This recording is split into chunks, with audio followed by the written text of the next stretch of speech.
పూర్తి video link డిస్క్రిప్షన్లో ఉంది.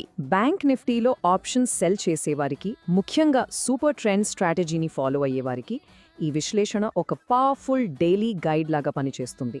అసలు మార్కెట్ వొలాటిలిటీని అర్థం చేసుకుని ఒక సిస్టమాటిక్ పద్ధతిలో ఆప్షన్స్ ఎలా సెల్ చేయాలి అనేది మనం ఇప్పుడు డీటెయిల్డ్గా చూద్దాం.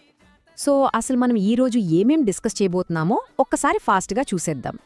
Selling advantage, 5-minute chart setup, calls and puts ఎలా ఎగ్జిక్యూట్ చేయాలి. పూర్తి వీడియో లింక్ డిస్క్రిప్షన్లో ఉంది. బ్యాంక్ నిఫ్టీలో ఆప్షన్స్ సెల్ చేసేవారికి, ముఖ్యంగా సూపర్ ట్రెండ్ స్ట్రాటజీని ఫాలో అయ్యేవారికి ఈ విశ్లేషణ ఒక పవర్ఫుల్ డైలీ గైడ్ లాగా పనిచేస్తుంది. అసలు మార్కెట్ వొలాటిలిటీని అర్థం చేసుకుని ఒక సిస్టమాటిక్ పద్ధతిలో ఆప్షన్స్ ఎలా సెల్ చేయాలి అనేది మనం ఇప్పుడు డీటెయిల్డ్గా చూద్దాం. సో అసలు మనం ఈరోజు ఏమేం డిస్కస్ చేయబోతున్నామో ఒక్కసారి ఫాస్ట్గా చూసేద్దాం. Selling advantage, 5-minute chart setup, calls and puts ఎలా ఎగ్జిక్యూట్ చేయాలి.